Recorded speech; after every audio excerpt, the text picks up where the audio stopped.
Good morning. Uh, I'm thankful to SciTech, especially Dr. Diana, for accepting my presentation. The topic given is on vector control and its significance in elimination of vector-borne diseases. This is a very important topic, and I have divided my presentation into 10 points. The structure is why we are focusing on vector-borne diseases, where vector control, why it has come under a broader concept of integrated vector management. Vector control is not a small thing because the enemy is much more. Then the concept and framework of integrated vector management. What are the prerequisites of vector control, its components and tools? What is the significance of partnership in vector control? Then how do we use entomological intelligence for vector control? What is basic decision making process? And then what is the significance of policy formulation and existing policies? And then finally, what are the significance and the integration and synchronization, why they are very, very important. Now, let's go one by one. Vector-borne diseases, why are we focusing? Because it almost contributes to 17% of the estimated global burden. Why? Because the receptivity, because of infrastructure development, constructions, people's movement, the receptivity has increased and new areas have come under influence of VBD. Climate change plays a very, very important role in increasing the receptivity for transmission of vector-borne diseases. Some of these vector-borne diseases like malaria and lymphatic filariasis, they are targeted for elimination. These diseases, the goals have been aligned for Sustainable Development Goals, that is 2030. Now, some of these diseases they have shown, for example, malaria and lymphatic filariasis, they have shown a significant reduction till last year, 2023. And many endemic countries have achieved even stage of elimination. But if we have to declare globally that these diseases have been eliminated, they have to sustain it. They have to sustain for a longer time. This is a very, very big challenge. That is why we all are focusing on or concentrating on vector-borne diseases. Now, this vector control for vector-borne diseases is such an important that it has been brought under broader umbrella, which is known as integrated vector management. The moment we talk of vector control, we feel that there is some insecticide, some chemicals, but it is not like that. It is basically integrated vector management, which encompasses many, many components, including one part of the chemicals, but there are other parts which I'll be describing. So this integrated vector management, or we will pronounce it IVM, this improves the cost effectiveness during the operation, strengthen the capability and capacity, that is what IVM is required. And then we have to have partnership or the intersectoral, because different stakeholders are involved for control of vector-borne diseases. This IVM aims to achieve this global target for vector control by making more efficacious vector control, cost effective. Ecologically, it should be sound and it should be sustainable so that it can be used with the feasible structure of different countries' programs. When we targeted for elimination of certain vector-borne diseases which are of major public health importance, the elimination framework was formulated by WHO and this was circulated to many countries. Many of them they have adopted. This was mainly based on the detection and treatment earlier and vector control for malaria, but for lymphatic filariasis, it was primarily on preventive chemotherapy, which is used by mass drug administration to the population living at risk. Vector control was not a pillar included for elimination of lymphatic filariasis. But very recently, uh, from 2014 onwards, WHO started advocating for integrated vector management, and this IVM will encompass for malaria and lymphatic filariasis because it may have effect on other visceral leishmaniasis and other diseases. But primarily it was focusing on these two diseases. And why it was so? Because these are mosquito-borne diseases. The IVM will have a synergistic effect. This will not only reduce the cost rather, but it will be helpful for multiple vector-borne diseases rather than as I told earlier that it will used to be focused on single disease like malaria. Now see, our enemy is not very small. We are not focusing one by one. If you look only on mosquito-borne, vector-borne diseases, you look last sentence, last line of this chart, it is more than 3,000 species we are targeting of 38 genera worldwide. If you take the example in India, we are only focusing 255 species. There is 58 anopheline and then 9 are vector. Oh my God. Aedes, which is primarily focusing on dengue, Zika and chikungunya. 111 species, 2 are the major vectors in India, worldwide also. So Culex, which causes many of the diseases, lymphatic filariasis, Japanese encephalitis, there are many other diseases. There are many species. Manzoni also is famous for the transmission of Bruggian lymphatic filariasis. So look here. So it is more than 3,500 plus species which are, so knowledge about these vectors are equally important, and their only role comes that the vector control, without vector control experts or without entomologists, it is a very hard nut to crack. It is beyond imagination. Now, when we proceed towards vector control under a broader umbrella of integrated vector management, let us hear a few sentences for concept of IVM. Concept of IVM is initially, as I told, that it used to start with control of vector-borne diseases, mainly on chemical control, which was relied, but then slowly the insecticide resistance started coming. Its cost started affecting the budget of the countries. Environmentalists raised the concern. And then for some of the disease, especially for DDT, which used to be the main weapon for malaria, insecticide resistance started cropping up. When insecticide resistance precipitated, there was a Stockholm Convention, which was against the all persistent organic pollutant, especially DDT.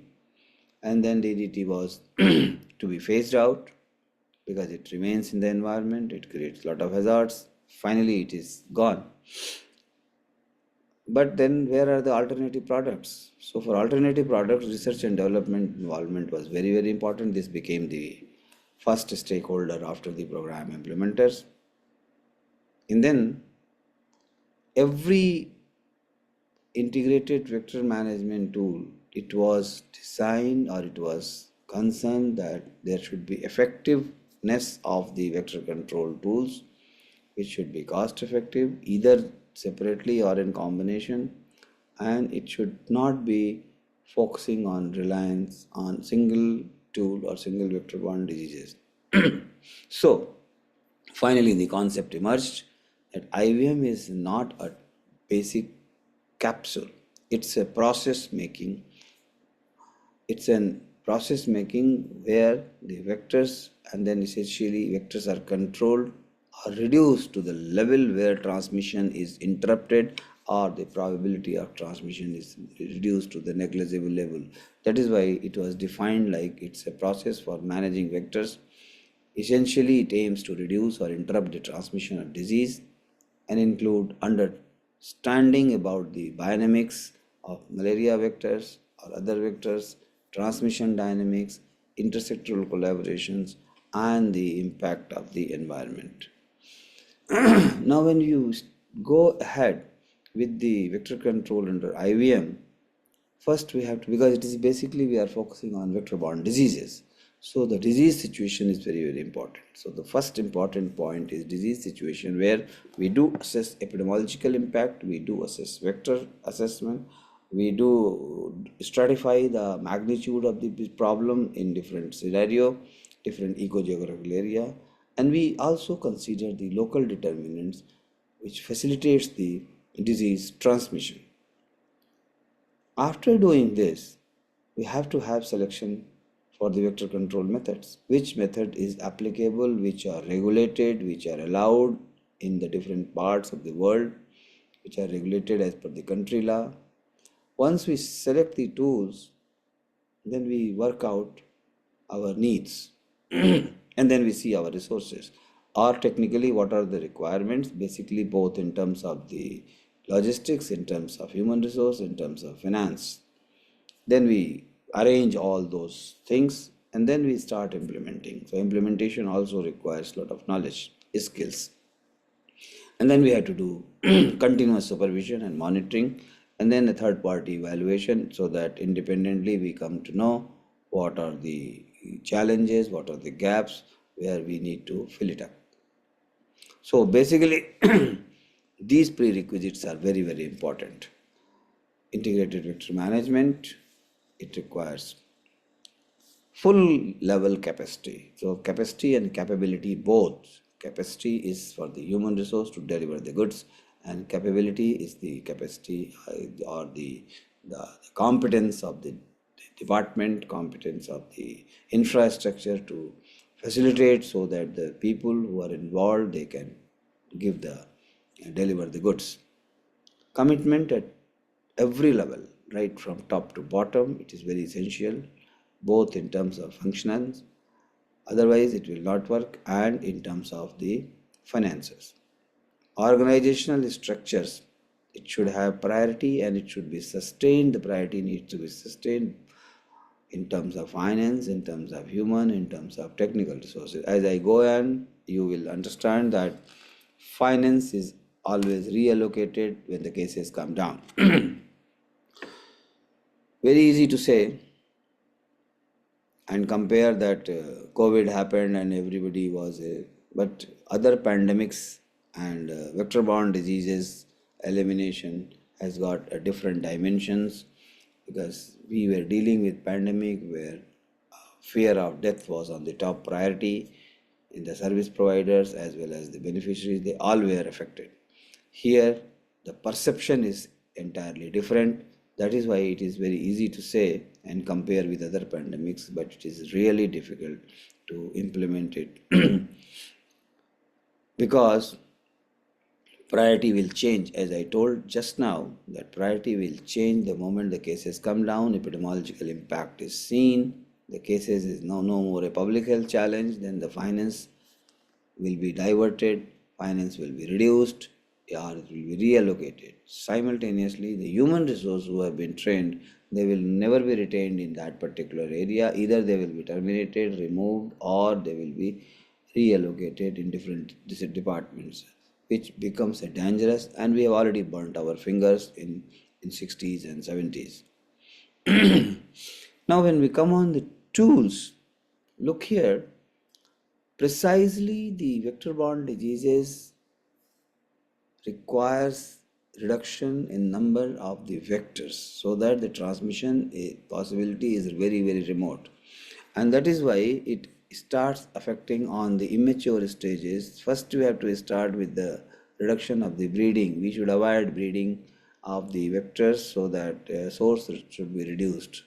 Then if at all breeding is there, we should use immature stages, larviciding by, there are many methods, oiling and the insecticides, chemicals of organophosphate. This example is for malaria. Then biolarvicide, which works on both malaria and Culex, transmitting lymphatic filariasis. Insect growth regulator also there. There are two insect growth regulators, pyriproxyfen and difluvenzuran, but there are many in the series. Finally, we come to the adult control, reduction of the density or reducing the longevity of the mosquito, where the parasite is not allowed. If parasite requires, for example, malaria parasite, it requires 10 to 12 days. The mosquito should not be allowed to live long enough to 10 to 12 days. So reduce the longevity. If they come and pick up after blood feed, they come and pick up the rest on the wall and they pick up the insecticide. It should be, those should be adjusted accordingly so that they are not living more than 8 to 10 days. For anti-adult, there are IRS, indoor residual spray with the chemicals on the walls. There are long-lasting insecticidal nets or ITN, impregnated treated in insecticide treated nets. Then for emergency control, there is a fogging, either by cold fogging, ultra low volume, or by thermal fogging, which looks white fog. Then there are some innovative tools, genetically modified mosquitoes or sterile insect techniques or attractive toxic sugar paste. There are many things which are also on the pipeline. There are many chemicals which are coming in the pipeline. Then the very important thing is advocacy and capacity building I have listed. So these 5 components: advocacy for social mobilization, intersectoral collaboration and community ownerships, and then capacity building for block level, primary health care level, grassroots level, state level, province level, national level, subnational level. These are very, very important. So precisely these are the components which are the part of integrated vector management. Any part is missing, we are not getting the desired coverage, and then finally it affects the results. There are some examples of the tools. It works on the rule of thumb. The bigger programs, they have to run by rule of thumb. So you discuss technically, scientifically, formulate a policy, guidelines, and then circulate to the implementer so that they can do. But there are certain places where some flexibility for local level is always allowed. So these are the pumps for the hand compression pump and the strap pump. This is the fogging. This is the cold fogging. This is thermal fogging. Then some of the people, they use the fogging. This should not be like that. It should be properly done. And then there should be protection through the bed nets. But whether they are doing correctly, whether they are doing properly, whether the dose is coming out properly, discharge rate is coming properly, or they are sleeping properly, the bed nets are tucked in properly. Otherwise, there will be no use. So for these, all the time, advocacy and capacity building will be required. Now see, I've just given a few examples of partnership for intersectoral collaboration. For example, malaria or lymphatic filariasis, or for visceral leishmaniasis, the diseases which are targeted for elimination. See, the construction work activities or the infrastructure development takes place by rail, road. Health department is always there, agriculture, ministry, environment, water sanitation, developmental projects, then education department, information broadcasting, and most importantly, media. More than that, there are hundreds of departments which are involved in developmental project, which precisely involves the digging and creating some of the breeding sites where water logging will be there. This can be governed by technical assistance for all vector control activity to have the better impact. On the other side, right side, if you see the implementers, it has to go, the advisory has to go from the national to the states, to the districts, to the blocks, PHC, to all the NGOs, community leaders, to the municipal towns, corporation, urban areas, and continuous monitoring has to be, keep an eye on that. Then only we are expecting a better impact. If any of the bridge is broken, it is very clear that we are not, if suppose environment bridge is not there, we are not able to contact, then the area which is under the jurisdiction of environment, like forest malaria, like tribal malaria, we are just losing, and this is a big threat. If we are not going to the corporation or municipality, we are losing urban malaria, which Stephen Sai is not now a big problem emerging in South Africa. So this is, take the example of India. India, we are under the influence of, for example, malaria, we are under the influence of 9 vectors. People, they again compare with some smaller countries where elimination certification has been given, but they are under the influence of single vector. Here we are having all the 4 kinds of parasites have been detected, Now, fifth one also has been detected. Fortunately, the transmission is not established. Uh, Vivax and falciparum are the predominant ones, but malaria is also in small pockets and few cases of oval were detected. Novelisci also there is only one or two cases, but we are always keeping our finger crossed. So if we are having under the 9 vector influence, look here, all the 9 vector species are indicated. So who will do all these things? So you have to have the entomological intelligence by entomologists, skilled entomologists, they need to be retained for studying the vector prevalence, vector density, their biting habits, their resting habits, their daily routine, their vector influence, whether there are any new vectors. Now in India also there are some stray reports on 2 or 3 more vectors coming into picture. They need to be validated. So there are variations in geographical zones, ecological zones like forest, desert, foothills, riverine, irrigated channels, coastal and urban. And on the basis of that, we have given the paradigms also like forest malaria, desert malaria, foothill malaria, riverine. I mean, that is a different topics. But there are different terrain which has been linked with different kind of transmission for malaria. Not only that, the entomologists or the vector control specialists, they have to study the insecticide resistance to suggest alternative tools. They have to be so expert that they should be analyze the data. Most of the time, the data generated is not analyzed properly. They should be aware about the newer tools, AI tools or geo-risk mapping. Digital platform must be used for real-time reporting, and real-time monitoring is very, very important. Somehow these challenges are to be considered on priority, and that is why the vector control experts can uh, only deal with such problems, and this is the basic importance of the vector control operations in elimination. That's why I always say that vector-borne diseases, if you are thinking without vector control experts or entomologists, it will remain only an imagination. Process is not very tedious, but it should be very systematic. This process, in one nutshell, we have to understand what are the diseases we are aware about, what are the diseases in our area, then what are the diseases which have been targeted as a second step. Once the disease is decided that okay, these diseases we are going to control, then their vectors, their respective vectors, the knowledge and their biodynamics is very important. Once we understand that okay, these diseases which we are targeting, 2, 3, 4, they are transmitted by these vectors, then their biodynamics, and which are the tools which are effective against these vectors. LLIN, indoor residual spray, larval source management, environmental management or space spraying. So these are the things which will be giving the effectiveness and efficacy on these vectors.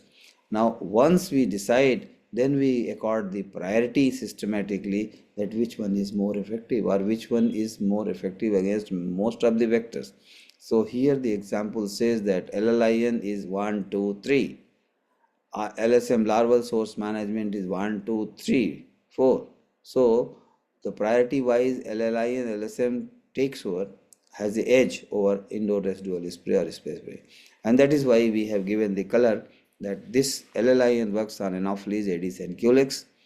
LSM also works on Anopheles, Aedes, Culex, but LSM can be done only on few sites, few fixed and findable. That is what WHO has said, that it cannot be even in a large scale. Then this one, the IRS works only on Anopheles and Phyllobotomos. So this is the decision making process of integrated vector management for vector control, which is very, very important. And I'm just going on to end on that. So vector control policy is again very, very important. That if there is no IVM policy in country, it will be very, very difficult. And this policy must emphasize on continuation, retention, and sustenance of financial and human resources. Failing which, we should be little taking more time for elimination, or we may have to forget about the elimination. That is why, and this, if we do all these things, then the gains achieved so far, because many of the area, many of the countries, they have already declared that they have reach to the target, but they need to be sustained before WHO gives a certificate or validate. So it should be sustained properly, that are gains to be achieved, and then we can use during the post elimination period, we can always use the advanced techniques for the transmission potential if it is there in the vectors through using by genomonitoring tools or molecular techniques. That is why I always say, who will do it? No other discipline people can do all these things, whatever I have told. So for vector control, the most important thing, first is vector control is very important to eliminate or eradicate or control for vector-borne disease. If at all we have to think of elimination or through vector control, we have to have the vector control experts. And that is why we say that whatever we invest in IVM, it's not an expenditure. Please do not consider it as an expenditure, because it is an investment. Now, final slides, if you see that the another advantage of integration and synchronization we have seen in COVID-19, that vector control, you'll see the left side, and sanitization is one part. But there, when the synchronization was taken up, our tools were used for using the sanitization in a roadside, in larger areas. So there are always a scope of synchronization, not only for synchronization with the integrated approach, it also leads to One Health approach where environment, human and animal are involved. Not only these three, but the vectors and vector-borne diseases are also very, very important. So there is always a scope for integration and synchronization of vector control with other diseases, other concepts, for improving the general health in totality for the public. So to have this holistic approach, we should understand the importance of vector control, especially for vector-borne disease, and that is why again I am repeating that for vector control and IVM is the most crucial for elimination. This is not to be considered as an expenditure. This is the investment. Thank you very much. We have to rethink that if the time has changed, that you cannot go on creating the mosquitogenic conditions, and the blame will go on only on health department. Thank you very much. Thank you.